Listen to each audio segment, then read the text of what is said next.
नगर परिषद निवडणुकीत रायगड जिल्ह्यात आपली युती आहे। युतीच्या सर्व नेत्यांनी आणि कार्यकर्त्यांनी विकासाचा मुद्दा घेऊन उमेदवारांचा एक दिलाने प्रचार करावा असे आवाहन राज्याचे उद्योग आणि मराठी भाषा मंत्री उदय सामंत यांनी शनिवारी अलिबाग येथे केले।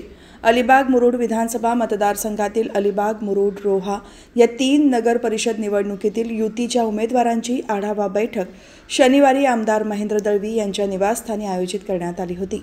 यावेळी आमदार महेंद्र दळवी, रायगड जिल्हा परिषदेचे माजी अध्यक्ष ॲडव्होकेट आस्वाद पाटील, शिवसेना जिल्हा प्रमुख राजा केणी, जिल्हा परिषदेचे माजी समाज कल्याण सभापती दिलीप भोईर, भाजप दक्षिण रायगड जिल्हा सरचिटणीस ॲडव्होकेट महेश मोहिते, महिला मोर्चा जिल्हाध्यक्ष चित्रा पाटील यांच्यासह पदाधिकारी, युतीचे उमेदवार आणि कार्यकर्ते उपस्थित होते।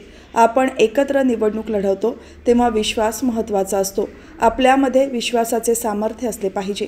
विश्वासानेच निवडणुकीला सामोरे जा। प्रचार करताना स्वतःसोबतच युतीच्या उमेदवारांसाठी देखील मतं मागा। युतीचा विजय निश्चित आहे असे मंत्री उदय सामंत म्हणाले। विकास करण्याची ताकद स्थानिक स्वराज्य संस्थांमध्ये आहे। काय काम करायचे हे माहीत पाहिजे। जनतेला विश्वासात घेऊन काम करा, यश नक्की मिळेल असा विश्वासही त्यांनी यावेळी व्यक्त केला।